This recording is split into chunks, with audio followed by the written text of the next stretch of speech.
We're driven by the search for better. But when it comes to hiring, the best way to search for a candidate isn't to search at all. Don't search, match with Indeed. Indeed is your matching and hiring platform with over 350 million global monthly visitors, according to Indeed data, and a matching engine that helps you find quality candidates fast. Ditch the busy work. Use Indeed for scheduling, screening, and messaging so you can connect with candidates faster. Leveraging over 140 million qualifications and preferences every day, Indeed's matching engine is constantly learning from your preferences, so the more you use Indeed, the better it gets. Join more than 3.5 million businesses worldwide that use Indeed to hire great talent fast. And listeners of this show will get a $75 sponsored job credit to get your jobs more visibility at Indeed.com/Blue Wire. Just go to Indeed.com/Blue Wire right now and support our show by saying that you heard about Indeed on this podcast. That's Indeed.com/Blue Wire. Terms and conditions apply. Need to hire? You need Indeed. They did not play hungry or fast. They played like a turtle who had just had lunch. It's the arrival. I came in the league, went straight for the title. Intercepted! Rod Roar! And Michigan will win the game! Touchdown! Marvin Harrison Jr. Marvelous! Hail, hail, Michigan, the champions of college football. There's nothing quite like the game. Michigan versus Ohio State. This is The Rivalry, proud to be part of the Varsity Network from Learfield and sponsored by Elevated Integrity Construction. Disney World may be the happiest place on earth, and if you're looking for the least happy place on earth, it's probably this podcast this week. This is the Rivalry Podcast. We're Jace and JP. Why are we not happy? Michigan, because Michigan and Ohio State both looked kind of like trash this week. But they both won. I understand that they both won. This is presented by Elevated Integrity Construction and from River Radio Ministries. I'm actually doing probably better than you are this weekend. I'm fine. Are you? I am. Because when people say things like, hey, I'm fine, that usually means that they're not. Oh, no, I'm fine. I'm completely fine. We'll get into all the Michigan, Michigan State, Ohio State, Nebraska, all that good stuff, preview the upcoming weeks. But first, let's open with a little bit of a wheel route. And as always, you can subscribe wherever you're listening to podcasts right now. And be sure to follow on social media at RivalPod and online, rivalpod.com. Ooh, I was hoping we would get this one. If you're not watching on YouTube, same handle at RivalPod. Biggest name hitting the portal postseason. Yeah, who do you think? I feel like this was an impossible question. Well, it's all speculation. That's the fun of it. Obviously, you That's don't wide know. open, man. You don't know. The biggest name hitting the how would you even determine that? Like, give me a name. Give me a name right now that you're like, oh yeah, they're going in the portal. How do you know? You so don't I'm going to go that. for my own team. I'm going to go for my own team. And I know this isn't going to be a crazy big name to some people, but I think for Ohio State fans, it would come as a little bit of a surprise. Brandon Ennis. I think Brandon wide Ennis. Receiver? I think wide receiver Brandon Ennis. He was a 5-star guy. He kind of, and I think I said this to you this past weekend, reminds me of Julian Fleming, where he comes in and you can see that the talent is there, but he's just had so many guys better than him just taking the spotlight. And I think with the guys that Ohio State has coming in, I just don't think at some point when you're a guy like that and you know you've got talent and you know you could be starting at many other places, you've got to start to look at your future a little bit and you've got to start to wonder, okay, I'm not taking a Jeremiah Smith. Carnell Tate still has some years left in him. You look at the incoming class. By the way, Carnell Tate is not that far removed from Brandon Ennis. They both kind of fade in the background for me. See, I think Carnell Tate is an underappreciated receiver, whereas Brandon Ennis, I don't really think he's made any plays this year, but he was talked about. I mean, last year he had a play, I want to say it was against Purdue, where people were kind of like, okay, we can see what this guy's got. Next year he'll play a pivotal role. And he just hasn't. He's been basically a special teams guy, punt returner, kick returner type of player. And I just think at some point he's going to evaluate what his future looks like at Ohio State. And he's going to go, okay, in order to make my dream come true of playing in the league, I've got to go somewhere where I get the opportunity. And I just don't think he's going to have that at Ohio State. I have no idea how to answer this question. Go from your own team. Like, what's a player for Michigan? Hit the portal. The only one that I think I could remotely go, okay, yeah, I could see that at this point is probably Jaden Davis. I was going to say Jaden Davis. And again, maybe. That's not me saying that I think he will. It's just quarterback tends to be the position where if you know you're not going to play, you might do it. And so for me, it's a big question of like in the offseason. I mean, it all depends, right? Yeah, I mean that's like the whole point of this. If Michigan, all speculation. Michigan could very easily say Jaden Davis is the guy and start next year. The only way that doesn't happen though is if you go into the portal, which is something that I know a lot of Michigan fans are pushing for. I don't particularly at this stage in the season, I'm so focused on this year that I don't really have an opinion or a thought on should they or shouldn't they, because I've never seen Jaden Davis play. I think he should be the guy, frankly. So I guess I do have an opinion. I think he should be the guy. Opinion. But regardless, if Michigan goes into the portal for a quarterback, which who knows, maybe they do, maybe they don't. If that happens, then I think it's hard to see Jaden Davis sticking around because you've also got guys like Carter Smith and Brady Hart coming in. Bryce Underwood is still a big question mark. Michigan has been making a very strong push to flip him from LSU. That changes things. So I guess Jaden Davis, but I feel like this is speculation. Even I feel weird trying to speculate on. I love those kind of questions. You start to guess. You start to get excited about. I think the NIL you let your little brother get the lead, get him excited. Wow. Let's come back and take it back. Let's talk Michigan. Before we do, though, want to mention again on social because we had quite the day, what a wild quite Saturday. The weekend on Saturday where you start off in Columbus on the field at Ohio State, Nebraska. You left mid-second quarter somewhere in there? I don't even know if I made it that far. I left, so this is the point of the game. Yeah. If you want to timestamp it, I was right outside of the stadium when the fireworks went off to Jeremiah Smith's 60-yard touchdown grab. Okay. So they were up 14-3, but I had already left. You were booking it already. I was literally right outside of the stadium as that touchdown occurred. Got some photos, saw the entrance, shake babies, kiss hands, whatever, saw and then Eddie George. Walked by Eddie George, was intimidated by Eddie George. As many people have been over the years. That guy is a machine. So document that at RivalPod, Instagram, Twitter, whatever. And then you booked it. We met up in North Ohio where you're at. Drove up to Ann Arbor, got into the big house, and next thing you know, so you were on the field. You've got to be the only photographer in the world who's been on the field at Ohio Stadium and Michigan Stadium in the same day. Honestly, it was a crazy, probably once in a lifetime trip. It was sad, awesome, though. I am sad. I'm disappointed in myself with one thing. I was talking to our producer, Eric, about this right before we got in here. I missed my shining moment. And it's going to be one of those things that for the rest of my life, I'm going to think back and I'm going to live with regret. There was a point in that game. I don't remember where it was in the game. Michigan game? Michigan game. Okay. Michigan had the ball.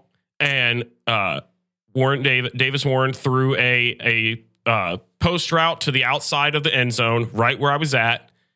Ball came perfectly to me, and I moved out of the way. Instead of catching it. And I should have one hand snagged it. I should have. Well, it blasted the guy beside me pretty hard. He fell to the ground. But I should have went. Could have saved his life. I should have taken the chance, and I should have one hand snagged it, and then I should have done like the glue on the hands thing. Because I would have been all over Sports Center. You would have. And I didn't even try. It's not that I tried and failed, because I could have lived with that. This podcast could have gone viral. How dare I? Our budget would have exploded, by the way, at rivalpod.com if you want to support. I would have been the best receiver Michigan had. That's so hurtful. But weirdly true. So, yeah. So, anyway, we've got that documented. We've got more documentation coming. We've got this thing we're working on where you got pictures of Ohio State coming out of the tunnel and Michigan. We're going to side by side that thing. It's going to look awesome. So again, at RivalPod, wonderful experience. The last thing I'll say about that is we, at like 1 a.m, we stayed at a Red Roof Inn Plus outside Detroit. Didn't even know those existed. No idea what the Plus is. Can we say what that experience was like? I don't want to bash them, but I feel like this. Well, they're not a sponsor yet. I feel like the stuff that we had happen. Is it appropriate? Let's put it this way. You get what you pay for. We just needed a place to sleep, and we did have that. The floor was sticky everywhere. The TV did not work. The AC. No, granted, it's 1 a.m. You should be going to bed, but we also hadn't eaten, so we're trying to eat Colorado a was McChicken. Also playing Cincinnati. Colorado was on. So I'm trying to eat a double floor cheeseburger. is like sticky. The TV doesn't work. The AC unit just shuts off randomly. And then if you go into the bathroom, pair of socks, pants, undergarments, etc. Just there. Not ours. So that's I think that's key. That's key to the story. If somebody else had their clothes in there. I have no clue what the plus is. More like a red roof minus. Am I right? I did not sleep, so I don't know where you got that from, because I was nervous that somebody had already been living there and they were going to come back for their clothes. It's not great, Bob. It was not great, Bob. It was a time. All right, let's talk Michigan, because Michigan, here's going to be my big thing with the Michigan State game is Michigan fans, you've got to acknowledge, like, this was a rock fight. This was exactly what I expected it to be. For the second time in 3 weeks, I think I was like a point off on my score predictions. I had the 31-30 Oregon-Ohio State game was off by like a point or two. I had this one as 23-16 Michigan. So pretty darn close there. This is exactly what I expected. It was a rock fight, and let's not act, Michigan fans, let's not act like Michigan has suddenly fixed every problem and is going to make a deep run here. That's probably not going to happen. That aside, I don't care. Because you have two jobs when you play a regular season. In Michigan's regular season, I understand, like, you're always looking at the Big Ten championship, national title. I get that. In the regular season, you have 2 games on your schedule. It's Michigan State and Ohio State. You got the first one done. That's all that it can look like whatever. And it did at times in that game. Oh yeah. But if you're Michigan, you're sitting pretty going, that is one of the worst. That is the worst team that we have fielded in a decade. One of the worst that we fielded in probably 25 years. You think it's one of the worst in a decade? I think this is the worst Michigan football team since 2014. Easily. I'd have to really go back. It's probably fair. COVID year, I don't really count as much of anything. It's the worst quarterback for sure. It just maybe the worst quarterback play since 2008. But it's you've got, in whatever sense, however you want to break it down, one of the worst teams Michigan has fielded in the last 2 decades. And you still beat Michigan State. Like, you have to feel good about that. You can strike the pose. You can do the whole thing. There were things, though, from a Michigan fan that you had to feel good about after that game. I want to, as much as I'm obviously the Michigan side of this podcast, I'm going to see things through maize and blue glasses. I also want to think of myself as pretty rational too, and say, let's set the table and go, there's a lot of bad stuff still going on here, but here's the good stuff. There was actually some offensive consistency for Michigan. The game plan was good. In the middle section of that game, so starting late in that second quarter until probably mid fourth quarter. Yeah. 4 out of 5 drives ended in points. 3 of those drives were touchdowns. We haven't seen that much from this Michigan offense. Now you can still nitpick and go, you started with 3 straight punts, which can't happen. And that very last drive where Michigan had a chance to essentially just milk the clock and salt the game away. 3 plays and a punt to midfield. Like, that can't happen. Yeah. But again, if we're looking for positives, those 4 out of 5 scoring drives right there in the middle where Michigan got the lead and then kind of pulled away from State. Fantastic. Davis Warren played himself a really good game. Yeah. It wasn't exceptional. And he did, and that's the thing, is he's not going to be. Leading up to the game about what Alex Orji would do, and I thought the way that Michigan coaching staff had that team prepped offensively was actually exactly how you guys needed to go, because Davis Warren gave you guys, not that he's an exceptional passer by any means. I think we've seen enough tape to rule that out. But he made the plays that he needed to make. He was efficient. He kept control of the ball. There were 0 turnovers for Michigan. No turnovers. Which, if you would have told me no turnovers and no penalties. No penalties. A super clean game. Yep. He didn't have any turnovers, and then they brought Alex Orji in when they needed to run the ball and used him well. And used him well. That is what Michigan offensively needs to do the rest of the year. It still will never look pretty, and it doesn't have to. But it got the job done against teams that you need to be able to beat. And we'll talk about that here in a minute when we talk about game planning for Oregon and really even looking ahead, of course, to game planning for Indiana and ultimately for Ohio State. You're going to need a very similar style of play from Michigan. So offensively, I thought Michigan actually overall played a decent football game. The gripe that I'm going to have, and I just frankly just don't have the energy to spend that much more time on this offense, is I thought Davis Warren played well. I thought Alex Orji played well. Colston obviously played very well. The game script, the play calling from Kirk Campbell is absolutely infuriating. Because again, you have those 4 drives, the 4 of the 5 drives there in the middle. The 3 opening drives that Michigan had were punts. I mean, punt. You had up until what? The late second quarter, you had 1 total yard. Up until the last play of the first quarter, Michigan was outgained 136-1. Because and the reason, and some of that credit, by the way, some of that credit needs to be on Michigan State. For sure. They had an 8-minute drive to open the game. Michigan had 1 drive in the first quarter, outside of they had like a play or 2 at the very, very end. They had 1 drive in the majority of that first quarter, 3 plays and a punt. They gained 1 yard. That can't happen. And so you're sitting there watching it going, oh, Michigan's about to get boat raced by this Michigan State team. Because Michigan State drove the field. Literally first drive, Michigan State goes right down. And credit the Michigan defense on there as well for holding them to what ended up being a wildly missed field goal attempt. Which seems to be the case for every time an opposing team goes to kick a field goal. That's like the 4th or 5th opening drive that a Michigan opponent hasn't hit. That's got to be like some record somewhere. It's fantastic. I'm too lazy to look into it, but I'm sure it exists. That can't happen. And the very last outside, not the drive that actually ended, but the drive where Michigan could have milked the clock down, was abysmal. You have finally you have got control of the football with 5 minutes to go, up by 7. You just need to get you need about 35-40 yards to milk the clock and be in field goal range to end this thing. And you did 3 plays and nothing. That cannot happen. Kirk Campbell is out of his depth, and it's so apparent. And yet on the flip side, Here's probably the best drive Michigan had of the game, was up 9-7 coming out of the second half, where they ran Alex Orji on the left side and had a massive gain, immediately followed up by a Davis Warren flea flicker that, by the way, that's the best pass that man has ever thrown. Yeah. Dropped it in the bucket between two defenders. Followed again by Samaj Morgan from the Wildcat on a fake reverse that he kept. That's the type of stuff that I go,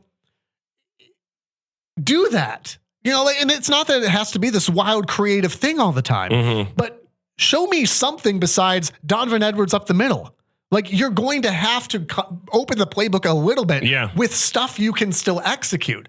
It's like Kirk Campbell just was in his shell, broke out and went, oh, wow, this is what this offense could be.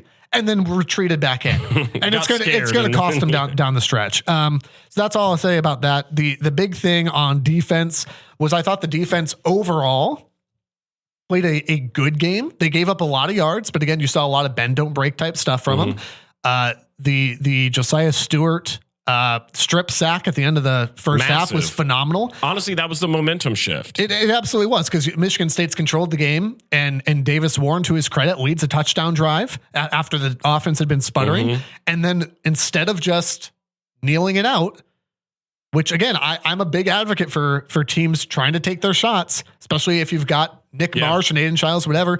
And there's the Aiden Childs turnover machine. We had somebody in our YouTube comments talking about how 10 out of 10 times they'd rather take Aiden Childs and his turnovers than any of the trash that Michigan has at quarterback. And I would just like to revisit that comment right now and go, how about now? How about now? The thing that is infuriating for Michigan fans about the defensive performance, though, is the 3rd and longs are just inexcusable. I don't have the stat in front of me. It felt like it was 10 out of 10. It probably wasn't. But the 3rd down conversions that Michigan gave up early in the year, and I'm talking teams like Arkansas State, I can remember 2 or 3 of them on one drive where this team would be in 3rd and long and they'd convert. And I thought, okay, that's a little bit concerning. It's now very concerning because Michigan State was able to just hand the ball off to Carter and he would just take it for 9 yards and get a first down. That can't happen. And it happened consistently enough that it became a real issue. You would get into 3rd and 12 and you would just automatically know Michigan State's going to convert this because Makari Page had about 8 missed tackles. I think Michigan had 18 missed tackles in this game. That's not going to work against Oregon. It barely worked against Michigan State. So the fundamentals that Michigan's defense are showing, it's not good. And that's what's tough is you've got these great elements of the performance where guys like Jair Hill, again, Michigan playing without Will Johnson, by the way, Jair Hill shut down Nick Marsh. I think Nick Marsh talked about it after the game. Four for 40, something like that. Yeah, he had the one play towards the end to get the touchdown, which was a great play. Was fantastic. A phenomenal play. That was the only time I even remembered hearing him do something. And credit Michigan's defense for that. And that's what makes this defense so infuriating and so confusing is you can see the really good stuff is really good, but the really bad stuff is really bad. And the missed tackle thing, we also had a number of times where Kenneth Grant dropped into coverage at one point, and I'm going, Wink, that is a 325-pound man. What is he doing in coverage? Mason Graham would get lined up on edge, and Michigan State would just run Carter up the middle. Yeah, because that's your All-American. Why is he on the edge? Just stuff like that, again, coaching staff misusing talent. Kirk Campbell, Wink Martindale should not have jobs at the end of the year, period. Let's talk about Oregon, though, because this is... Yeah, the number one team in the nation coming to Ann Arbor. Here's only, 13.5? Or did it move up? It depends on the book you look at. And again, not recommending, we're just saying, like, it depends on the betting book you look at. I've seen 13, 14, and 15.5. All of those too low. Because we talked about this on the drive back where I said I would guess that it would open at 23. And I thought it was a little bit low. Mm-hmm. I would have guessed 23. I thought probably 25, maybe even 27. I would have thought a lot closer to what Ohio State, Nebraska opened as. Yeah. And again, I for whatever reason, it's not that. Maybe people know something I don't know, but I've watched Michigan every single game this year, seen them on TV, seen them in person, like all that stuff. And I go, I don't know what we're watching. Because I've also watched Oregon play multiple games this year. I obviously watched the Ohio State game incredibly closely. And I don't know how you look at the stratosphere Oregon is playing in, and not even Michigan, but just and everybody else, or every team that's not, Ohio State, Texas, Georgia, whatever, I don't.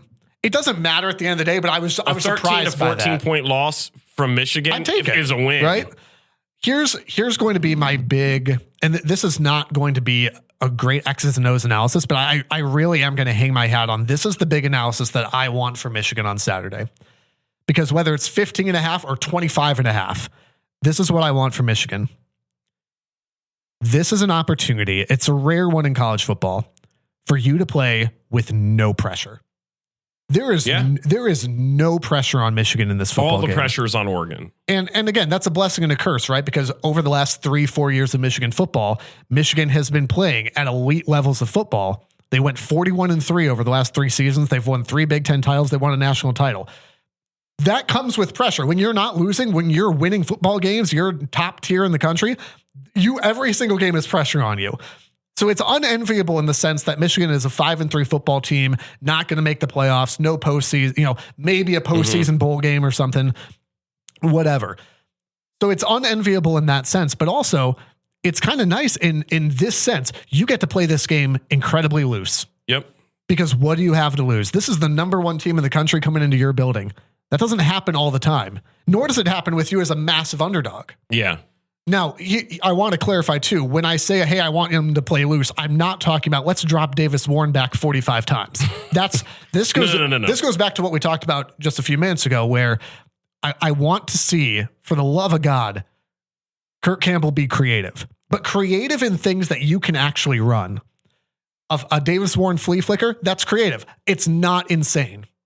A Samaj Morgan Wildcat, okay, cool. Like a few little wrinkles here and there, but we don't but also your bread and butter identity is running the football. It's Kalel Mullings, right? Or it should be Kalel Mullings, the Alex Orgy, like stuff like that, where I was telling somebody on Twitter at Rival Pod, I said, there's a path to victory for Michigan to win any of the games remaining on their schedule. Now, granted, the path is filled with poison ivy and razor wire, but there is a path, and the path is pretty simple. It's you do the things that you are good at, and you do them efficiently. You don't commit penalty. You don't take. It's the Michigan State game a little bit. No penalties, no turnovers. Creatively within the bag of stuff that you can handle. And it's going to take a couple OG classic smash mouth football Michigan drives. You're going to need at least 2 where you take 8 minutes off the clock and ending a touchdown. That's the path. That doesn't mean that that's what's going to happen, but that's the path if you're Michigan. Yeah, this is one of those games where I don't think Michigan ends up winning at all, but I do think there are some factors that will help make it a little bit closer than I think people are probably giving credit. No, I'm not along the lines of the 13.5. I still think that's low. But I do as well. Yeah, everything I'm saying is a preview, not a prediction. Being at the 2 games that I've gone to at Michigan this year, the one thing that I respect the heck out of that fan base is they show up. That is a tough place to play. 110,500 for a 4-3 rivalry match. Yes. And it was electric. I mean, as a football fan, it was loud. The crowd was into it. And you're crazy if you think even as bad as this Michigan team has been this year, that they're not going to be that way Saturday against the number one team in the nation. It's what Colston said, where it's like, you've got a chance to play season spoiler. Yeah. And that's the attitude that you got to have. And it's going to be a tough place to play, but if you're Michigan, you've got to find a way to keep them involved. And if you go down 2 scores, that crowd is all of a sudden going to be dead. Yep. And all momentum is going to be lost. There's not really much else to say. I think Oregon's offense is too high power. I just don't trust, even with Michigan doing everything right, I just still don't think it's enough. I still think Oregon is significantly too good. I don't think it's even going to be remotely close. I have Oregon 38, Michigan 10. Yeah. Oregon has scored 30 plus points in 8 out of their 9 games. The only one that they didn't was ironically their opener against Idaho, which we all kind of looked at. And here's what's fascinating about Oregon. I was thinking about this is everyone looked at the Idaho game and rightfully so and went, what is that? Because I'm 85% sure that I picked Oregon to win the national title. Even before everybody knew about Ashton Jeanty, when they struggled a little bit against Boise, everybody's like, "Whoa, what is that? What is Oregon?" But now we know exactly. We know what's that, brother. Ew, brother. Ew. But yeah, and now you look at it and go, "All right, that's a pretty good win. Yeah, that's a pretty good win." And they have, again, not necessarily by score given the Ohio State game, but like they have played dominant football. They played almost flawless football from there on out. 30 plus points in 8 out of 9 games. I will say this is a factor. Again, I don't think this is a determining factor, but this is just their second trip off the West Coast. They've either been at home or they've played at UCLA or they played at Oregon State or like they've been on the West Coast. Their only other trip was to Purdue, which also doesn't really count. Okay. So this is their first major road trip of the season off the West Coast, at least. Michigan remains an intimidating place to play, especially if the team can kind of weather the. But it might help them a little bit that it is a little bit later of a game. It's not a night game, but a 3:30 start might actually help the team having to travel. 9 a.m. Yeah. Well, but I mean, if you're traveling from across the coast, having a little bit later of a start might help you to get back into your routine a little bit easier. And to be honest, it's going to be a cold one. It's going to be cold. So, like, these are not determining factors, but these are things that if you're Michigan and you're going, we're going to have to go on a couple real long drives. It's almost the Michigan State phenomenon, right? Where Michigan State took 8 minutes off the clock on that opening drive. Yeah. It's just got to end in a touchdown. You're going to need a couple, like these are all things that will help. At the end of the day, though, I just think Dylan Gabriel is, in my opinion, I know some folks would say Cam Ward. Dylan Gabriel's the best quarterback in the country. I don't know that he's the Heisman winner. No. Because I'm still Ashton Jeanty. But I think Dylan Gabriel he is one of, if not the best quarterback in the country. And Michigan's schematically, like in addition to like, hey, play loose and like, you need your offense to go on drives. The Michigan pass rush is going to have a big determining factor in this game. It's going to have to be sound because we even saw with Ohio State, like if you can't get home, that's a problem. If you get through the line, but you let him get outside you, you're toast. You're paying. I just think he's too good. 38-17 is what I've got for Oregon. We've been weirdly close all season long. And again, I want to be exceptionally clear here. Like when I'm previewing the game and saying, here's some good things I'm seeing from Michigan, here's the pathway. That's a preview. That's me telling you, here's what Michigan would need to do. And it's not me saying it can't happen. Yeah. The prediction is me saying, this is what I expect to happen. Michigan could win this football game. I just think you would have to be just the homer of homers to predict that in good faith. At 38-17, because I just don't think Michigan can hang with them for. There is for one thing quarters that we've not mentioned yet that might be a little bit tricky of a situation for Michigan going forward. So Tuttle officially announces his retirement from football, which is the UCL repair in his throwing arm. He said is still not better, which frankly, we're kind of curious. Which frankly may account for some of the turnover trouble. I'm not going to speculate on that, and also. I mean, I think the reason that he was out this past week was he had another concussion, which would be his 5th. Yes. And so he is medically saying, I can't do this. Right call. Only he can make that decision, and we wish him the best. And, for as much as, he was at Indiana, like he was on this team last year. He's going to retire a national champion, and that's not nothing. And so wish him the best as he moves forward too. Yeah. And that's what I was going to say. I think that makes it a little bit more interesting now with the quarterback room. Does that have any implication on a Jaden Davis getting any sort of playing time now that you're down a quarterback? Well, and now that you're inside, I think now that you're inside the red shirt zone too, right? Where now you've only got 4 games left, you're not going to worry about the red shirt. But also, again, given the way Davis Warren played, you're going to start him again, and you're going to insert the Alex Orji package. That's the clear move going forward. Is you're going to see exactly what they did this past Saturday in every game going forward. But if something goes down, if let's say Davis Warren or Alex Orji goes down with an injury or starts turning the ball over significantly too much again, does that open it back up? It's just something interesting that I was thinking about after I saw that announcement yesterday. The last thing we'll say real quick, and then we'll move to Ohio State, is just mention in passing. You have the teams clashing at the end of the game in Ann Arbor. Yeah, there's a lot of talk about, well, did so and so do this thing, and what about this, and who started it? But someone gave this analogy, and I thought this was great. He said, "This is very much a sibling rivalry where it's like, yeah, somebody did something, and then somebody else escalated it, and then someone else took it even further, and then enough." Stop. And I will also give credit because I thought this was a good point brought up by some of the beat writers as well. The way that Sharon handled it, the way that Jonathan Smith handled it, fantastic on both sides. Going, yeah, we're not going to do that. It is a good diffusing of the situation. I know the Big Ten is looking at it to try to determine a couple things, and that's all we'll say on that. Because again, these grainy videos filmed with a potato is not going to stir me one way or the other. Michigan gets the win at the moment. That's all I care about. Maybe you do feel a little bit though, like Jonathan Smith and Michigan State, where you know what you're doing isn't working and you need to transfer in some help. Our friends at Elevated Integrity Construction are the portal to a successful project. Our friend Aaron and his team, they've been doing this a long time. They'll communicate openly and honestly, leave you wowed at the finished product. Home, church, or business build, go with the folks with integrity in their name. ElevatedIntegrity.com. We're also very excited to be part of the Varsity Network this season, powered by Learfield. The Varsity Network is a must-have for every college football fan. It is free to download in the App Store and Google Play Store. You can enjoy live college football games, podcasts just like this one. Search for your school or search for the Rivalry Podcast in the Varsity Network app.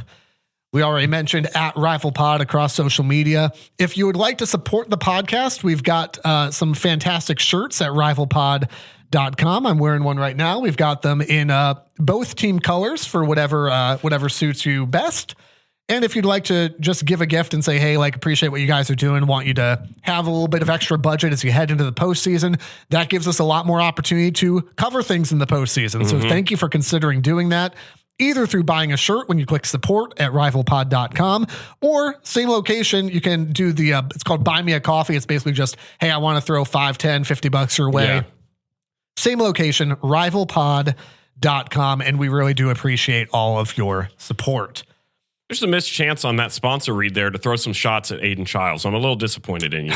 You know what? You want to be like Aiden Childs, and you two are feeling pressured to start that new build. Why don't you just go ahead and turn it over to Elevated Integrity? Wow. Do you want to start doing these next week? Please. It almost became about Ryan Day and the offensive line, but I thought that we could get into that first. You need to rebuild an offensive line, much like Ryan Day.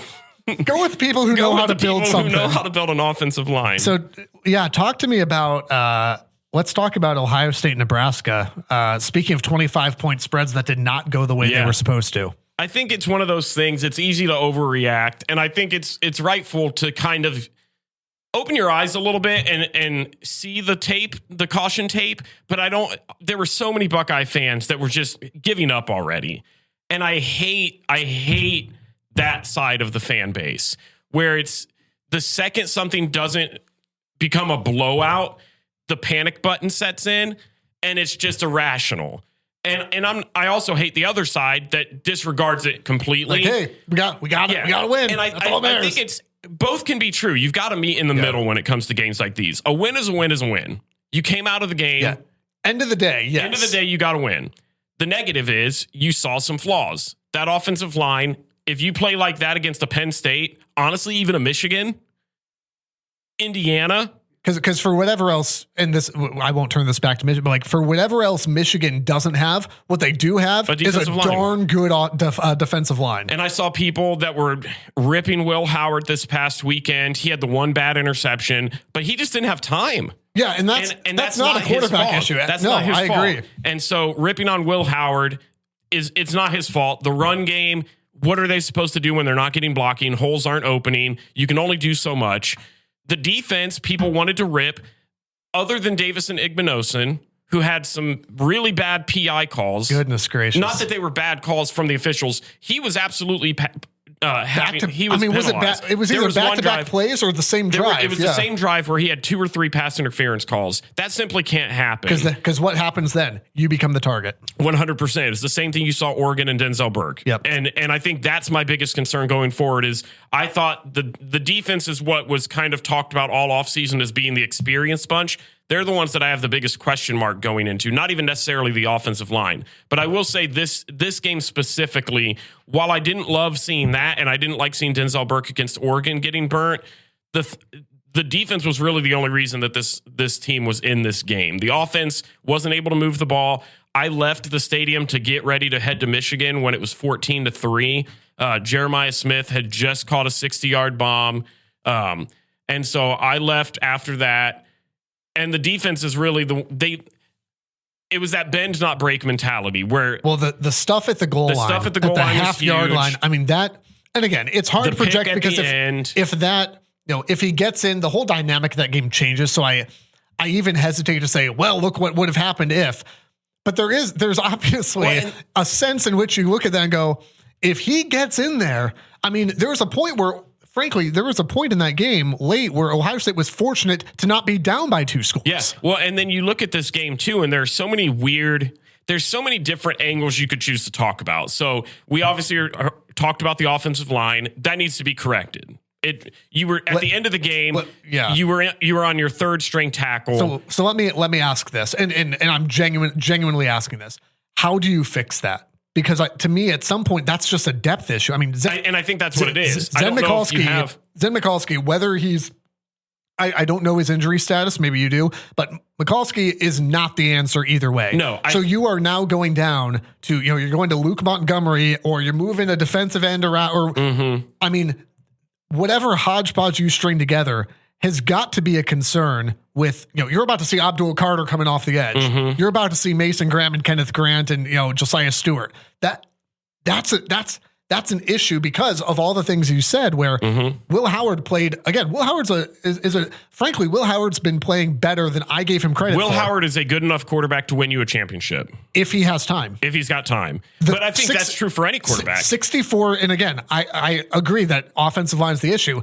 Regardless though, 64 rush yards for what is arguably, and I'll say it, what is arguably the best running back duo in the country against Nebraska. That's inexcusable. At some point, there's just no excuses there. For me, it's the lack of focus. You're coming out of a bye week, and I think a lot of the way the offense looked was because of the offensive line.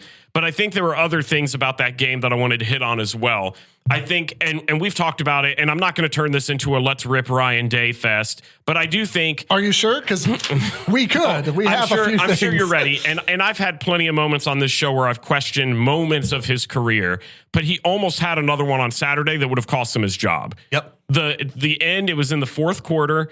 Nebraska was driving. It was right after Arvell Reese had the targeting call that was egregious. It got called back. Well, the targeting didn't, but it was ruled that it was called wrong on the field. Yeah, so they submitted it to the Big Ten. He will not be suspended. He will not be suspended the first half, which I watched the replay because we were driving and I couldn't see the play, so I had to watch it later. So I ran it back in slow-mo.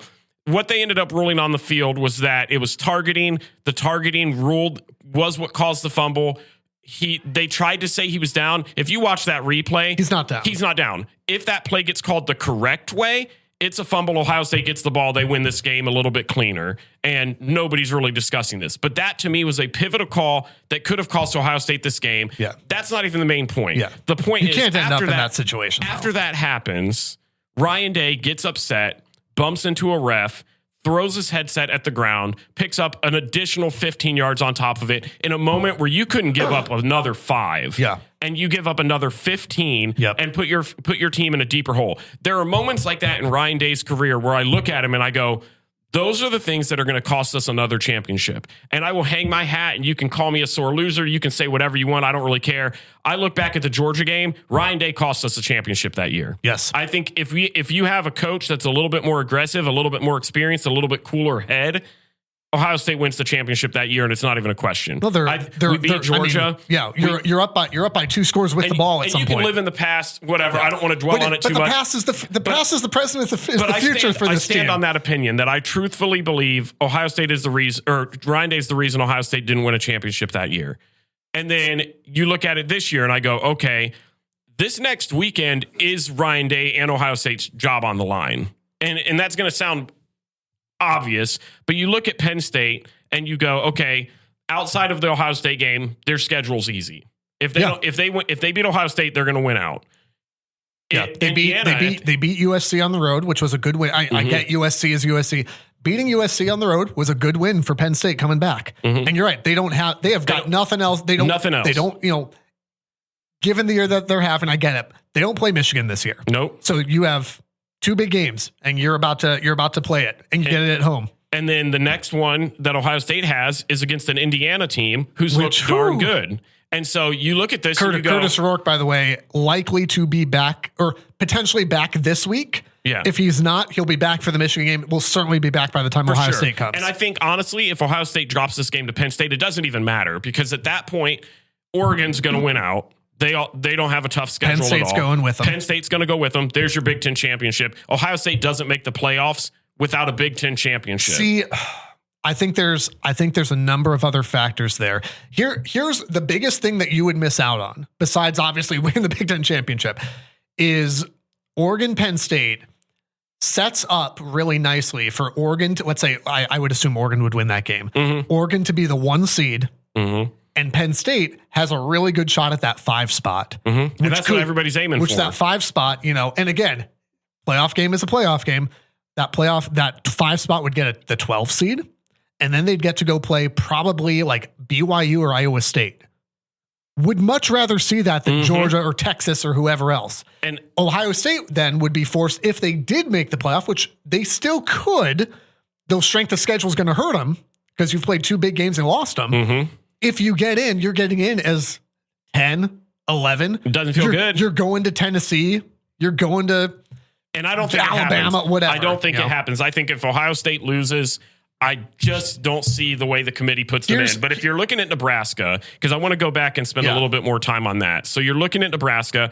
Dylan Raiola did not have a phenomenal game. No, he didn't. He was fine. You didn't let him. He missed some wide open. He missed some very, very wide open throws. So I'm looking at this and I'm trying not to overreact, because the offensive line, who knows what could happen? It's not great, but you could correct it with some coaching. It's guys that weren't necessarily expecting to have to, like Luke Montgomery wasn't expecting to have to go into that game. Not saying he wasn't mentally ready for it. No, I gotcha. He's a young guguy. We saw issues with Michigan's offensive line coming into the season where even if you knew you were going to be the start, like you had all these back and forth. So it's like, wait, who won the job? Where when you string guys together, it takes some of it's the not chemistry, an excuse, but it takes time to gel. They don't have time. Yeah, you go to Penn State. It's not the right time to have this, but I also want to. I think the biggest thing, and this is what I'm going to rely on, just so I can mentally be in a healthy spot this week, is I would rather you be in a horrible spot. Frankly. I will become Friday when I'm at Penn State, and I'm nervous about the game the next day, but. For me, I feel like every team, at least once in the year, has a game where they look like this, where people are scratching their heads going, what in the heck did we just see? We talked about it literally at the beginning of this episode with Oregon versus Idaho. Sure. And you're looking at this, and granted, that's week 1 versus where we're at now. Fair. But I think you can always, if this starts to become a routine issue, then it's more obvious of, okay, this is a glaring issue that needs to be addressed. And I think obviously this isn't the ideal time to have an issue like this pop up. But I guess it all depends how they play Saturday. Well, I think there's a lot of interesting storylines to this game Saturday at Penn State. You got the Julian Fleming transferred. Julian Fleming revenge tour? Yeah, no, he transferred out of Ohio State to go back home where he's from in Pennsylvania to play for Penn State. He's going to want to prove something to his former team. Yep. And I don't think it's going to be a bitter thing at all, but he's just going to he's going to want to showcase his talent. It's the same as Will Howard saying, hey, they didn't think I was good enough. I guess we'll see. And then, you just mentioned it. The Will Howard coming out and saying, I grew up a Penn State fan. I wanted to play there my entire life. They didn't think I was good enough. I guess we'll find out if I was Saturday. I love that. But then the thing that I think is funny, and I don't know if you saw this, did you see James Franklin's press conference where he was talking about the Ohio State defensive line? No. He was talking. Is Big Game James running his mouth? Yes. And if I am an Ohio State coach, I'm sitting JT Tuimoloau in a room and I am playing that on repeat. I'm not letting him go to class. I'm not letting him. He ain't here to play school. He's not practicing. I am sitting him in front of a TV and I'm replaying this clip because James Franklin's sitting up there and he's reading through the list and he goes, Jack Sawyer, blah, blah, blah, JT Tuimoloau. I hope I pronounced that right. James, you know who that man is. He plays one game every year and it's against you. You know, you've seen the tape.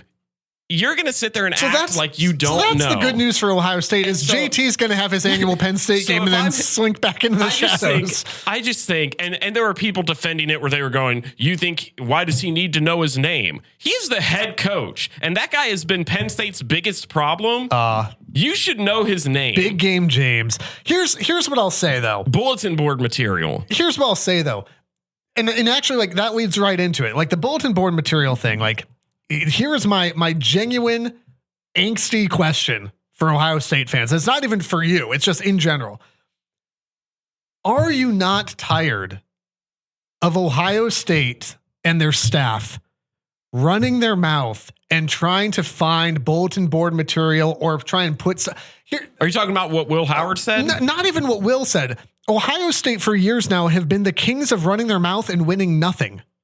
This goes all the way back to Ryan Day with it. I'm going to hang 100 on him, and he hasn't won the game since. That's just being a competitor. No, but I don't think so. So let me always try to find an edge. Let me even come back to just this week in particular, because it's been what's in the dark will come to the light from Brian Hartline. They got curb stomped at home. Here's this week. This week was Ryan Day in the Skull Session saying, today is about action, not about words. It looks to me like it was about words, Ryan. It's James Laurinaitis saying things like it's been a long couple weeks because they're coming off the loss to Oregon in the bye week. Long couple weeks in Columbus. This team's ready to play hungry and play fast. They did not play hungry or fast. They played like a turtle who had just had lunch. Like, at some point, are you not tired of coaches and staff running their mouths about stuff that doesn't matter? This is a tough team. It's a tough team right here. I think it's obvious. It doesn't matter. I would be losing my mind as a Buckeye fan going, Ryan, enough. Just coach the darn football game. It's obviously the answer is yes. If you go out there and you talk and you're not performing, then absolutely. Like it is every week. But it is every week. I think that's just part of being a competitor. I mean, you watch all the Kobe documentaries or the Michael Jordan documentaries, and I'm not saying that they're goats compared to Ryan Day or any of the coaching staff, but if you talk to a high-level athlete, they're always looking for something to give them that competitive edge. So them going and saying that's just coach speak. I'm not concerned with that. The thing that I think makes this different, but it reflects in the culture of the program, though, where you say we're going to be this one thing, and consistently you are not that. It's different this week when it comes down to the players that are doing the ones talking. I'm not worried about that. I think the Will Howard thing, fantastic. And that Will Howard was right at the line of like, it's not cocky, but it's confident. I have no issue with players saying stuff that. That's an obvious question. It's the coaches. It's Ryan continuing to just run his mouth and we're this. Ryan, you're not. We talked about Big Game James. Big Game Ryan ain't much better. No, okay? I wouldn't disagree with you there. We've beat around the bush here. The big story as well. Number one, Abdul Carter against that offensive line is going to be a big problem. I think Drew Allar is a game time decision. He'll play. But also, Bo Pribula had a really nice game against Wisconsin. Wisconsin. But as a backup who did not expect to play in that game, came in and had a really nice game. Yeah. Penn State probably needs Drew Allar in order to win that game. I'm not saying definitively, but they need Drew Allar to win that game. Mm-hmm. The other big thing I'd watch is Penn State's tight end, Tyler Warren. He carved up USC. Tyler Warren against the Ohio State defense, that's going to be a big one. He's going to have to show out and have a really good football game.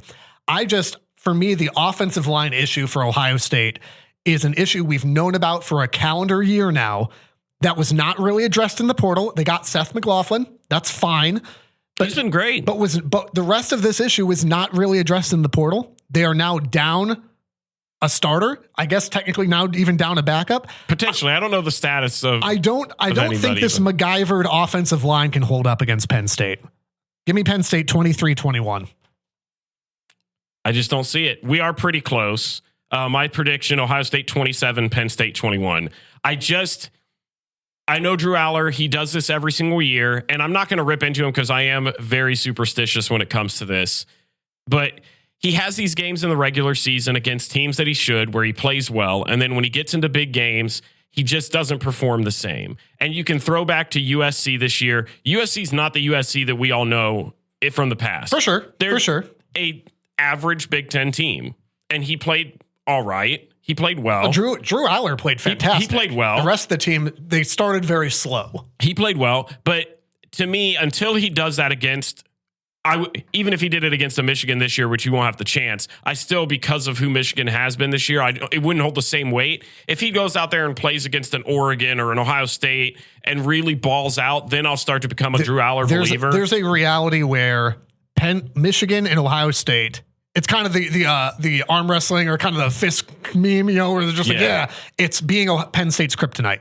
Michigan and Ohio State have been kryptonite for Penn State. I don't think Penn State's beat Ohio State since 2018, 2016. It's been a bit. It was past 2016. Okay, so maybe the 2018, 2019 season where they blocked the field goal and whatever. Because that was at Penn State. So, I mean, it's been at least a good 5 or 6 years since they did it. I think this. I don't have confidence in Ohio State's offensive line. And ultimately, I'm going to say defense wins championships, and I think they've got it here. Let's wrap up. You will be at State College in Happy Valley at Rival Pod, Instagram, Twitter, live coverage there. We're going to skip Rutgers to the Rose Bowl because yikes. It's bad. Things be bad. We don't have to watch a game this weekend. Give me that's a plus. Real quick as we wrap up. I'm going to go first with my stupid genius upset pick of the week, which Navy should not have been. Should not have been. I'm going to go with a more low-key matchup here. Okay. I'm going to take Arizona. Okay. At +6.5 against UCF. Okay. Colorado dismantled UCF a couple weeks back. I think Arizona is a pretty good football team still. I think they've got a lot of talent. I don't think UCF has much going for them. And I'm going to take the Wildcats. Low key. I'm trying to get out of the top 25, do a little more low key matchup. I looked into doing that. Give me Arizona. What do you have? Do you have something stupid? Well, it's called Stupid Genius for a reason. I have number 18 Pitt over number 20 SMU, 7.5-point dogs. I like that. Felt pretty safe. I know Pitt's starting quarterback, and his name escapes me, is questionable to play. But other than that, good choice. I still trust him. A lot of trust in the Pitt Panthers is not something that I thought we'd have as we approach November. I never root for Pittsburgh in anything until now. RivalPod.com to support the podcast. Be sure to follow at RivalPod. Thanks for subscribing wherever you're listening right now. The Rivalry is a production of River Radio Ministries. Want live updates from the show? Follow us on Twitter and Instagram at RivalPod. To learn how to support the show, shop our merch, and read our blogs, visit RivalPod.com. Make sure to follow us wherever you're listening now. And if you like what you're hearing, tell a friend so they can listen too.